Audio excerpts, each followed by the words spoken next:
The words hit the air like a slap before the coffee even cooled. He didn't date widows.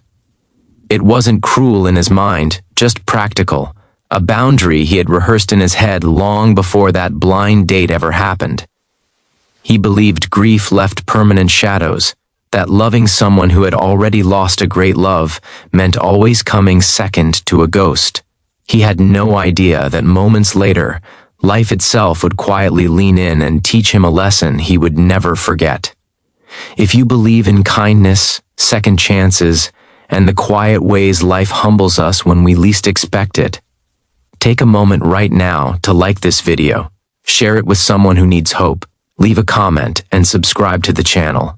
Stories like this remind us that the heart still has lessons to learn.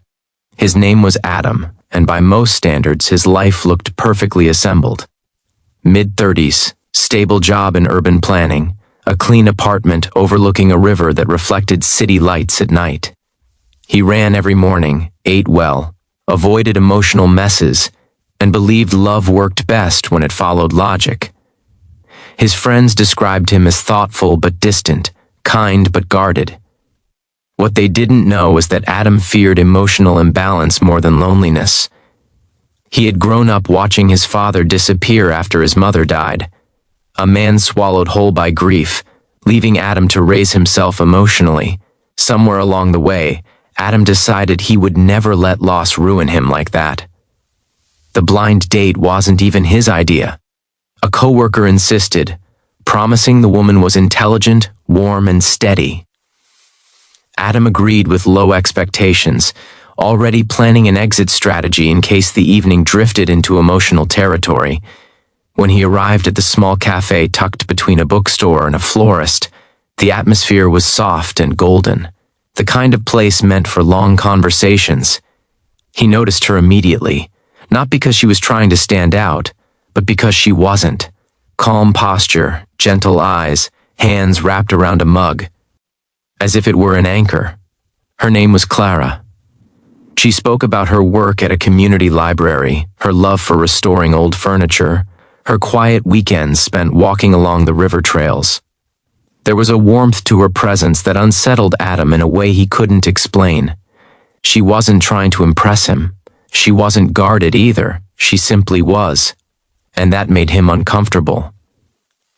As the conversation unfolded, the truth surfaced naturally. Clara was a widow.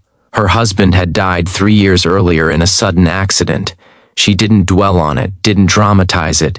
It was just a part of her life, like a scar that had healed but never vanished. Adam felt his chest tighten. The old fear rose instantly. Without thinking, without softness, he said what he believed.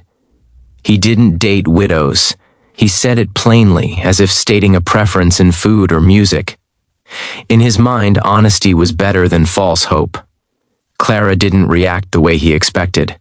There was no anger, no tears, no visible hurt. Just a quiet nod, a brief pause, and then a calm shift in her posture, as if she had placed something gently back on a shelf. The rest of the evening passed politely, but the warmth was gone. Adam left feeling relieved, proud of his clarity, convinced he had saved them both time. What Adam didn't know was that life rarely teaches lessons through arguments. Sometimes it teaches through echoes. A week later, Adam's carefully balanced world tilted. His father suffered a massive stroke. The man Adam hadn't spoken to deeply in years was suddenly fragile, unrecognizable, lying in a hospital bed surrounded by beeping machines. Adam found himself sitting in that sterile room day after day, watching nurses adjust tubes, watching the rise and fall of a chest that once felt distant and strong. Old memories surfaced, not of abandonment, but of a man who had loved deeply and lost everything. Grief, Adam realized, was not weakness. It was the cost of love.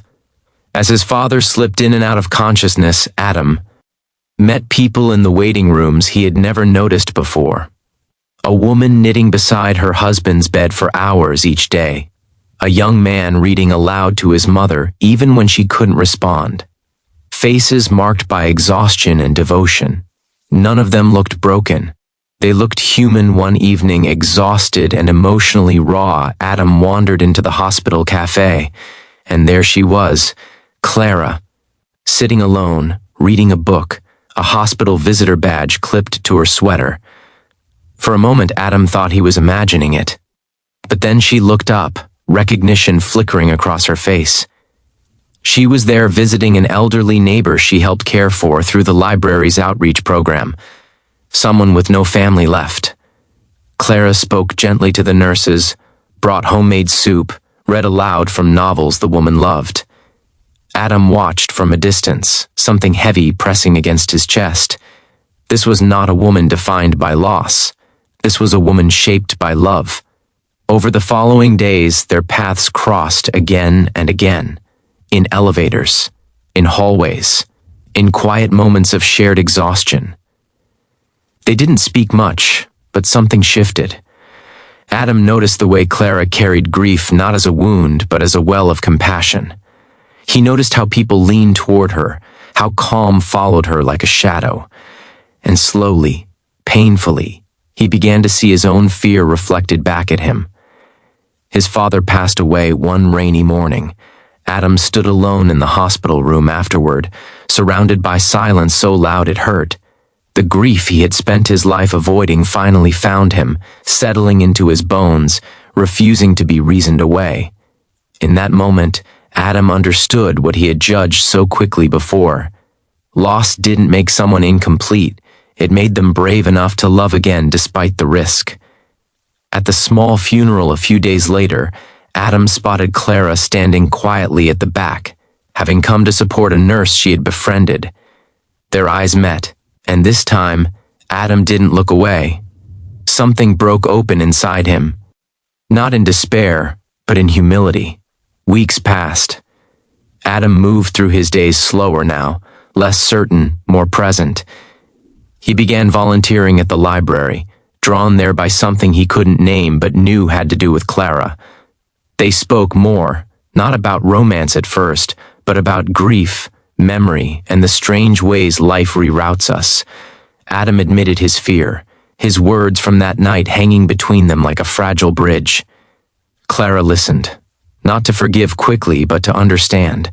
She shared her own journey, the nights she had cried herself to sleep, the mornings she chose to get up anyway. The realization that loving again wasn't replacing what was lost, but honoring it. Her strength wasn't loud. It was steady. Slowly, trust formed. Not the impulsive kind, but the kind built from honesty and patience. Adam learned that love didn't require erasing the past. It required making room for it.